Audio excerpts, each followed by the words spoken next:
तो चलिए खबरों का रुख करते हैं और सबसे पहले बड़ी खबर का रुख कर लेते हैं। बिहार से आ रही है, जहां पर आज आरजेडी का धरना प्रदर्शन है और ये धरना प्रदर्शन आरक्षण जातीय जनगणना के मुद्दे को लेकर किया जा रहा है। समर्थकों संग सड़क पर तेजस्वी यादव निकलेंगे। जातिगत सर्वे को अनुसूची 9 में शामिल करने की मांग लगातार चल रही है। बिहार में जातीय जनगणना के बाद बढ़े हुए आरक्षण को लेकर आरजेडी आज पूरे राज्य में धरना प्रदर्शन करेगी।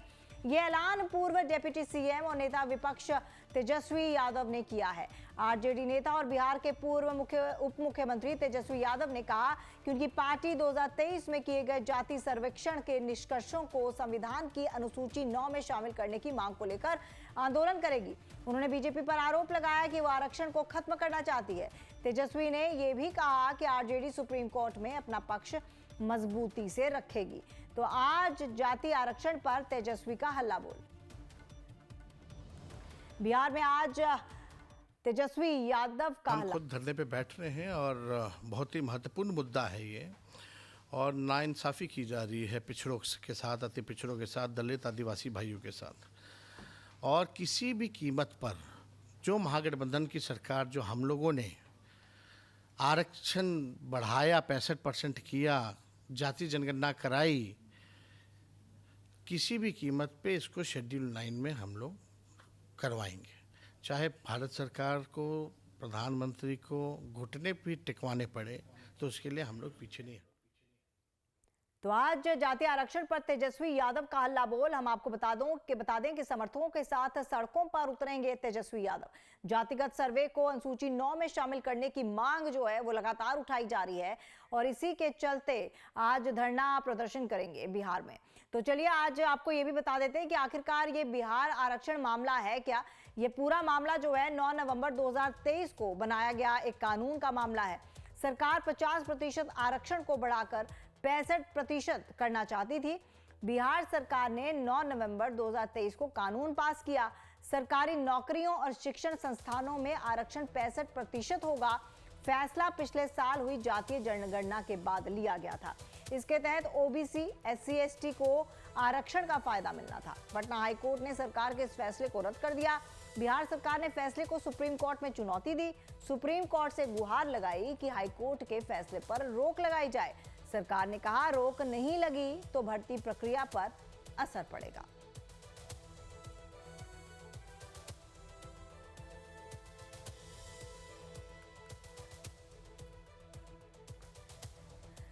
अब आपको यह भी बताते हैं कि संविधान की 9वीं अनुसूची का महत्व क्या है। दरअसल साल 1951 के पहले संविधान संशोधन के जरिए इसे जोड़ा गया था। इसमें शामिल कानूनों की न्यायिक समीक्षा नहीं हो सकती है।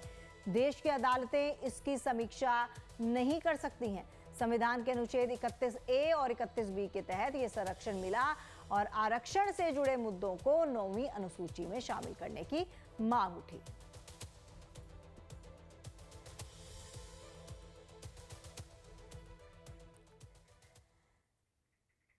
तो हमारे साथ इसी खबर पर हमारी सहयोगी श्रुति इस वक्त जुड़ चुकी हैं। श्रुति, क्या अपडेट मिल रहा है, क्योंकि आरक्षण का मुद्दा और जनगणना का मुद्दा लगातार बढ़ता जा रहा है और अगर आज की बात करें तो बिहार में एक बड़ा आंदोलन इसे कहा जा सकता है तेजस्वी यादव की तरफ से। बिल्कुल, आरजेडी जो है वो आज धरना प्रदर्शन करने जा रही है, जिसके लिए कि पूरी तैयारी जगदानंद सिंह जो वहाँ आरजेडी के प्रदेश अध्यक्ष हैं, उन्होंने खुद सभी कार्यालयों में जाकर की। यही नहीं बल्कि उन्होंने बैठकें भी की हैं और जो वहाँ के पूर्व उप मुख्यमंत्री हैं तेजस्वी यादव, वो खुद इस आरजेडी के धरना प्रदर्शन में आज शामिल होने जा रहे हैं। आपको बता दूँ कि ये धरना प्रदर्शन जो है वो आरक्षण की मांग को लेकर 50% से 65% बढ़ाने को लेकर की जा रही है। इसी के साथ जातिगत जनगणना के निर्णय को 9वीं अनुसूची में शामिल किया जाने को लेकर किया जा रहा है। तो तेजस्वी यादव जो हैं उनका ये बयान सामने आया और वो लगातार ये बात कह रहे हैं कि बीजेपी सरकार जो है उसको उन्होंने नोटिस दिया था। उन्होंने कई बार नोट लिख कर जातिगत जनगणना की मांग की है, लेकिन बीजेपी सरकार और जो केंद्र सरकार है वो इस पर कोई भी जवाब देने को तैयार नहीं है। हालांकि जो हाईकोर्ट का जब फैसला आया था, जब इन्होंने हाईकोर्ट में इस निर्णय को दिया था, तो हाईकोर्ट ने भी इस सुनवाई को मना कर दिया। सुनवाई के बाद से रद्द कर दिया गया फैसला और सुप्रीम कोर्ट ने भी इस पर फटकार लगा दी। तो कहीं ना कहीं केंद्र सरकार हो, राज्य सरकार हो, हाईकोर्ट हो, सब जगह से आरक्षण को और जातिगत जनगणना को लेकर नेता प्रतिपक्ष तेजस्वी यादव जो है वो फटकार खा चुके हैं। इसके अलावा आपको बता दूं कि अभी भी वो विरोध प्रदर्शन करना चाहते हैं और ये कहना चाहते हैं कि जितनी भी पिछड़ी जातियाँ हैं, जो पिछड़े वर्ग हैं, उनको कहीं ना कहीं हक मिलना चाहिए और 65% आरक्षण होना चाहिए। श्रुति, आपसे जानना चाहेंगे क्या कुछ स्ट्रेटेजी रहने वाली है आज देखा जाए तो इस पूरे हल्ला बोल को लेकर? देखिए, जो आरजेडी का जो विरोध प्रदर्शन है वो आज सुबह से ही शुरू हो जाएगा। पूरे राज्य भर में हर कार्यालय में बैठकर इस बैठक का ऐलान किया गया। इस विरोध प्रदर्शन की तैयारियां की गई और इसके अलावा नेता प्रतिपक्ष खुद भी इसमें आज शामिल होने वाले हैं।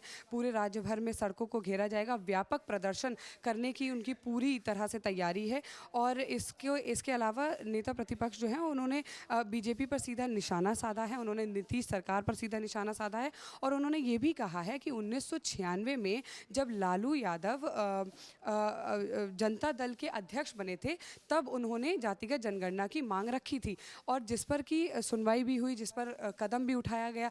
लेकिन जैसे ही 2001 में जो जातिगत जनगणना होनी थी उसको फिर खारिज कर दिया गया और वो नहीं हुई।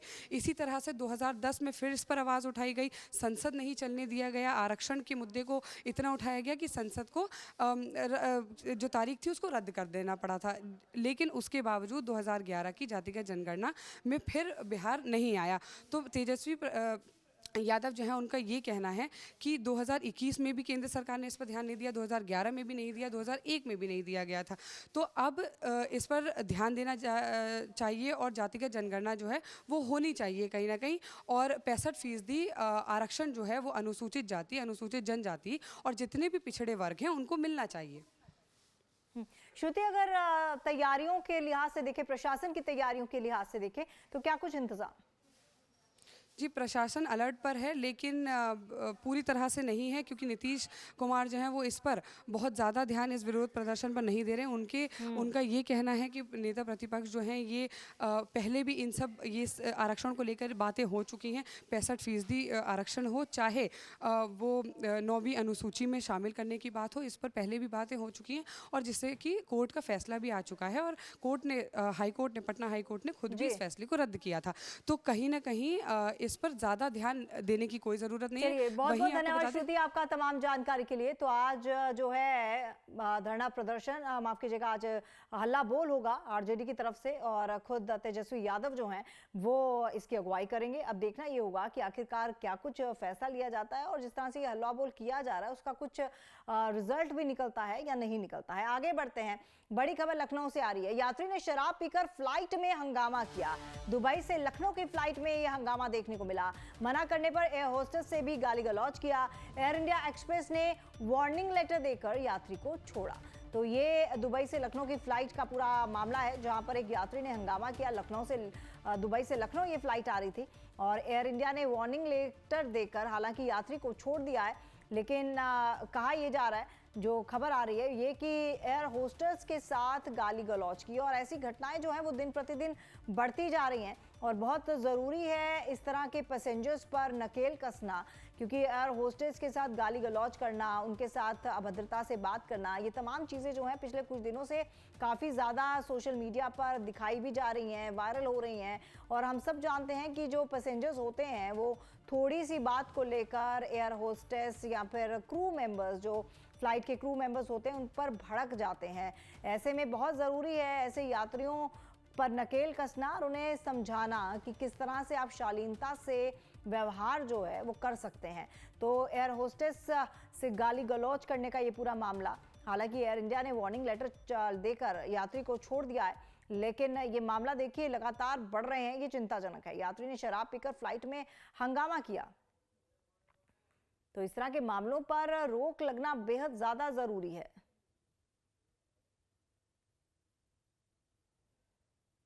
एयर होस्टेस से गाली गलौज करना, बहसबाजी करना, ये तमाम चीज़ें जो हैं वो जाहिर तौर पर बताती हैं कि किस तरह से फ्लाइट में एयर होस्टेस या क्रू मेंबर्स के साथ अभद्रता से व्यवहार किया जाता है, जिस पर नकेल कसना बेहद ज्यादा जरूरी है।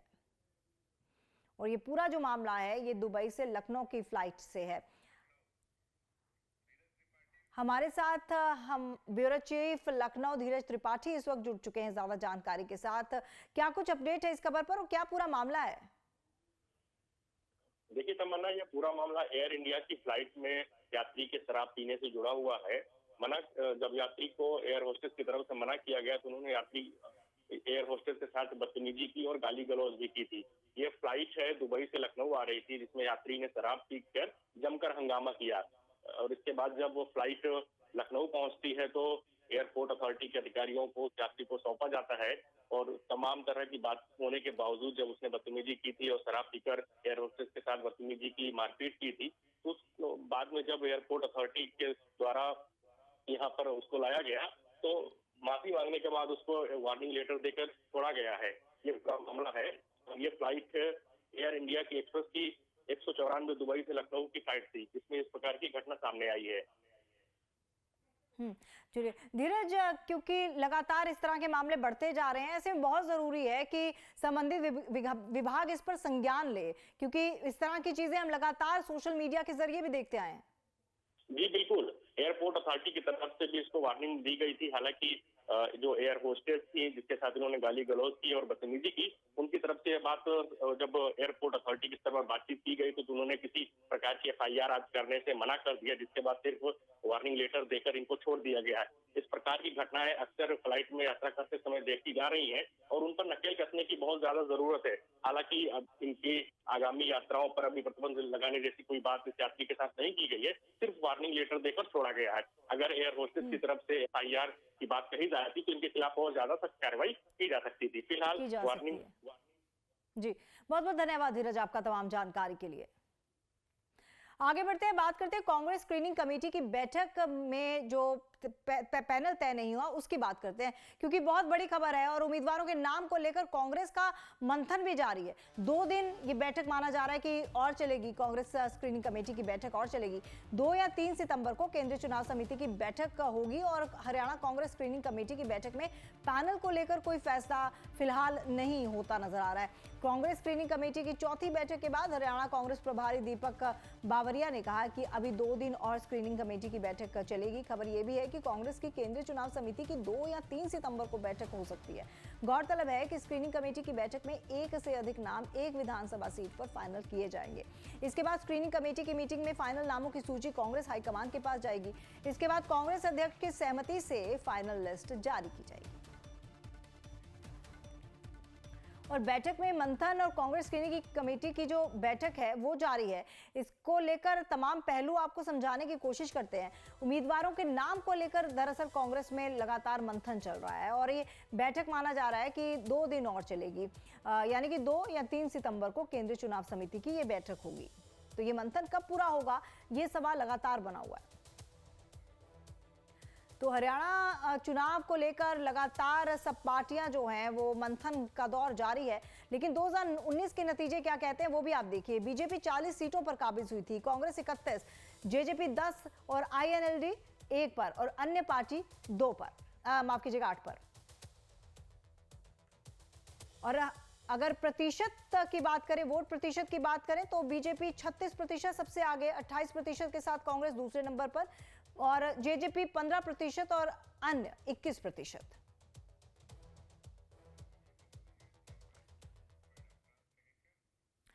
और हरियाणा विधानसभा चुनाव की तारीख चुनाव आयोग ने बदल दी है। 90 सीटों पर चुनाव 1 अक्टूबर की जगह अब 5 अक्टूबर को होगा। चुनावी नतीजे 8 अक्टूबर को आएंगे। चुनाव आयोग ने जम्मू कश्मीर विधानसभा के भी नतीजे 8 अक्टूबर को घोषित करने का ऐलान किया है। पहले दोनों राज्यों के नतीजे 4 को आने थे। अब इसके पीछे की वजह क्या है ये भी जानना बेहद जरूरी है। चुनाव आयोग ने कहा है कि राजस्थान की ऑल इंडिया बिश्नोई महासभा के राष्ट्रीय अध्यक्ष ने तारीख बदलने की मांग की थी। उनका कहना था कि पीढ़ियों से पंजाब, राजस्थान और हरियाणा के कई परिवार जो हैं वो गुरु जुम्बेश्वर की याद में बीकानेर जिले में असोज महीने में अमावस्या में सालाना उत्सव में भाग लेते हैं। इस साल ये उत्सव 2 अक्टूबर को पड़ रहा है और इसके चलते सिरसा हो, फतेहाबाद हो या फिर हिसार के हजारों बिश्नोई परिवार जो हैं वो मतदान के राजस्थान की यात्रा करते हैं, जिससे वो 1 अक्टूबर को वोट नहीं डाल पाएंगे। तो चुनाव की तारीख क्यों बदली गई, ये समझते हैं।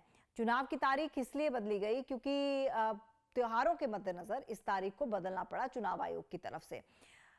ऑल इंडिया बिश्नोई महासभा ने ये मांग की थी। असोज महीने की अमावस्या 2 अक्टूबर को है। हिसार के हजारों बिश्नोई परिवार यात्रा करेंगे। 1 अक्टूबर को वोट नहीं डाल सकेंगे, जिसकी वजह से अब 1 अक्टूबर की जगह पोस्टपोन करके ये 5 अक्टूबर को कर दी गई है वोटिंग, और 8 अक्टूबर को विधानसभा चुनाव के नतीजे घोषित किए जाएंगे।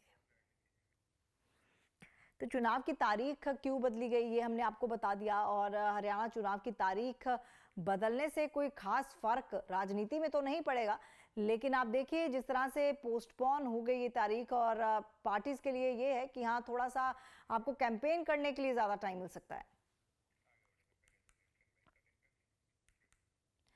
और असम में मुस्लिम विवाह कानून को लेकर नया कानून पारित कर दिया गया है। इस कानून के तहत अब मुस्लिम समुदाय में होने वाले विवाह और तलाक का रजिस्ट्रेशन कराना अनिवार्य कर दिया गया है। असम सरकार ने नया मुस्लिम विवाह कानून पारित किया है। इसके तहत राज्य में समुदाय के लोगों के सभी विवाहों और तलाकों का रजिस्ट्रेशन अनिवार्य कर दिया गया है। असम अनिवार्य मुस्लिम विवाह और तलाक पंजीकरण विधेयक 2024 का मकसद बाल विवाह पर रोक लगाना, दोनों पक्षों में सहमति सुनिश्चित करना, महिलाओं के अधिकारों की रक्षा करना और बहु विवाह पर रोक लगाना है। मुस्लिम विवाहों के पंजीकरण के इस नए कानून के तहत अब काजियों या मुस्लिम स्कॉलरों को विवाह का पंजीकरण करने की जरूरत नहीं होगी, जबकि पुराने कानून के तहत ये अनिवार्य था। बेसिक पॉइंट ये है ये जो मेनली जो निकाह का बाद है वो निकाह as per Islamic law board का हिसाब से होगा, उसमें कोई प्रॉब्लम है नहीं। उसमें खाली एक नया ऐड हो गया है जो आप लोग काजी से निकाह कर सकेगा, लेकिन काजी रजिस्टर नहीं कर सकेगा। फॉर रजिस्ट्रेशन आपको सब रजिस्टर में या ब्लॉक में ऐसा कुछ एक नियम उसमें डिटेल लॉ में आएंगे, वो आपको पता चल जाएगा।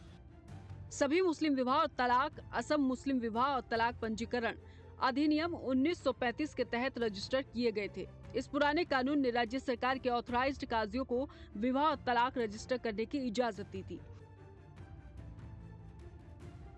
नए विधेयक के तहत मुस्लिम विवाह का रजिस्ट्रेशन तभी हो सकेगा जब शादी के वक्त महिला की उम्र कम से कम 18 साल और पुरुष की उम्र कम से कम 21 साल हो। इसके अलावा शादी में दोनों पक्षों की सहमति होना भी जरूरी है।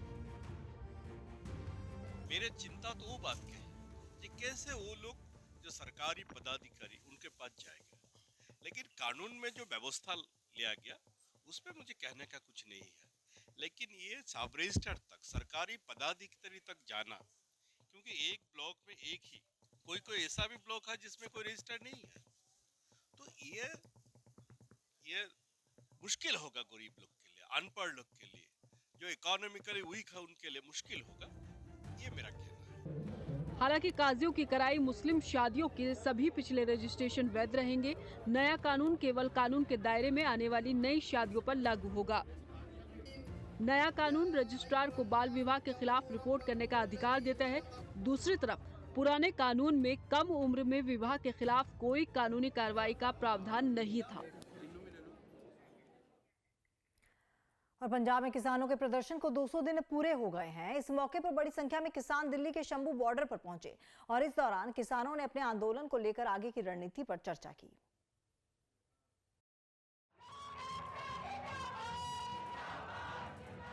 पंजाब में किसानों के प्रदर्शन को शनिवार को 200 दिन पूरे हो गए। इस मौके पर बड़ी संख्या में किसान राष्ट्रीय राजधानी दिल्ली के पास शंभू, खनौरी और रतनपुरा बॉर्डर पहुंचे। किसानों का मनोबल बढ़ाने के लिए मंच पर ओलंपियन विनेश फोगाट भी थी। किसान नेताओं ने कहा कि वे इस मौके पर भविष्य की कार्रवाई की योजना तैयार करेंगे, क्योंकि मोदी सरकार हमारा दमखम परख रही है। किसान मजदूर की आवाज का सम्मान भी नहीं कर रही है, उनकी बात भी नहीं मान रही है। सारी बात उसके समक्ष हम रखेंगे और आने वाले समय में किस तरह के आंदोलन को और तेज किया जाए वो रणनीति तय भी होगी। और नए ऐलान भी आज किए जाएंगे। हमने कॉल दे रखी है 1 महीने पहले से, जब मोर्चे के 200 दिन पूरे हो जाएंगे तो बड़े इकट्ठ करेंगे, क्योंकि एक एहसास कराएंगे सरकारों को। जो 200 दिन में किसी सरकार ने कोई ये नहीं समझा भी हमारा डेमोक्रेसी ना की कोई चीज नहीं बची। 200 दिन से किसान रोडों पर बैठे हैं, जिसमें ठंड बरसात और इतनी गर्मी में बैठे हैं, किसी ने सुनवाई नहीं करी। जो हम मांगे लेके बैठे हैं और हमारी वारा मांगे, तो उसके लिए आज बट्टे कट करे जाएंगे। किसानों की प्रमुख मांगों में सभी फसल के लिए एमएसपी की कानून गारंटी प्रमुख है। अपनी मांगों के लिए किसान 13 फरवरी को शंभू बॉर्डर पर डटे हैं। उन्हें सुरक्षा बलों ने दिल्ली जाने से रोक दिया था।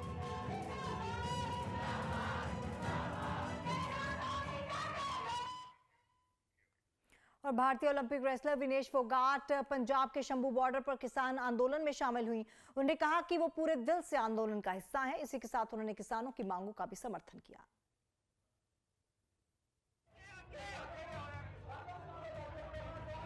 ओलंपियन पहलवान विनेश फोगाट शनिवार को पंजाब के शंभू बॉर्डर पर किसान आंदोलन में शामिल हुई। उन्होंने कहा कि पेरिस ओलंपिक की तैयारियों में व्यस्त होने की वजह से वे पहले प्रदर्शन में शामिल नहीं हो सकी। अब वे पूरे दिल से आंदोलन का हिस्सा हैं।